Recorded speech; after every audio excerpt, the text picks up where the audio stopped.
The alarm rings, and before your feet hit the floor, you feel it. It isn't just that you need more sleep, it's a heavy, gray blanket thrown over your soul that no amount of potent caffeine can lift. Folks propose it's burnout, or maybe just the grind of modern life, but inside, you know the standard excuse falls short. This isn't about your schedule, it's about your spirit. For highly sensitive people, this sensation is doubly confusing because you're used to carrying the world's emotions like they're your own. But this weight, this is different. It's what the ancient alchemists called the nigredo, the blackening. It feels menacing, but it's actually the crucial first step of transformation. It's the moment the base metal begins turning into gold, and it begins not with a bang, but with a profound, bone-deep tiredness. Picture your brain as a cell phone that's been searching for a signal in a dead zone for 10 years straight. You haven't just been living.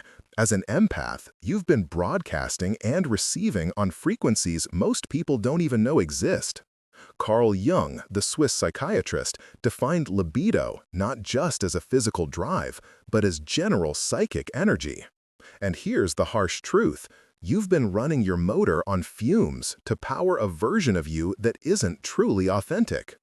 This brings us to the first major cause of this spiritual exhaustion, the persona. We all use masks to navigate society, but for the deeply perceptive, the mask is heavy. You've spent years being the easy one, the listener, the peacemaker. You're the thermostat for every room you enter, adjusting your own temperature to make sure everyone else stays comfortable. Imagine an actor who refuses to break character even when sleeping. Eventually, the performance collapses. You aren't exhausted because you're weak.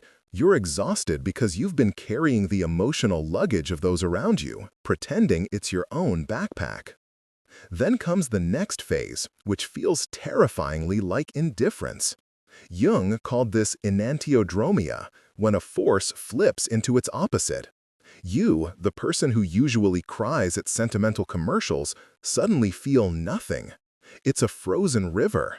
You look at your friends, your hobbies, even your partner, and it feels like you're watching them through a thick pane of plexiglass. This numbness isn't a flaw, it's a circuit breaker. Your empathy system overheated, so your soul cut the electricity to keep the house from burning down. It's a sensory withdrawal.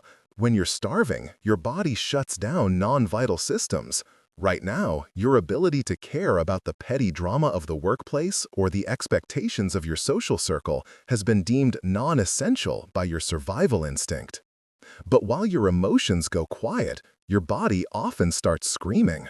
This is the rebellion of the body temple. We like to see our bodies as cars we drive, but they're actually archives. That back pain that won't go away, the tension headaches that appear right at 3 p.m., that's your physical vessel going on strike. It's trying to tell you that the life you're living fits you like a coat 2 sizes too small. You might be a creative, chaotic spirit squeezing yourself into a linear, spreadsheet reality to please a parent or a culture that values productivity over depth. Your biology is basically saying, if you won't say no to this direction, I'll say it for you. This leads to the most baffling part of the trip, the broken compass. For years, you navigated by a specific set of stars. Career success, being the good guy, financial safety. Then, one Tuesday, you look up and realize those lights have gone out.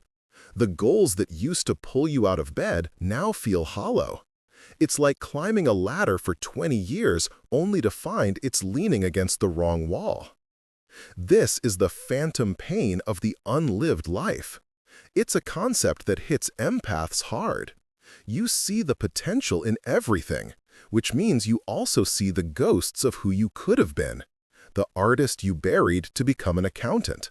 The traveler you silenced to become a homeowner. That ache you feel isn't just regret. It's your true self banging on the pipes from the basement, demanding to be let out. So, how do you respond when the tiredness hits? The instinct is to fight it, to drink more energy drinks, buy a new planner, or force yourself into positive thinking. But that's like trying to swim up a waterfall. Ancient wisdom suggests the opposite: surrender. You're in the chrysalis phase. If you cut into a cocoon while a caterpillar is transforming, you won't find half caterpillar, half moth. You find mush, a soup of genetic material rearranging its own blueprint.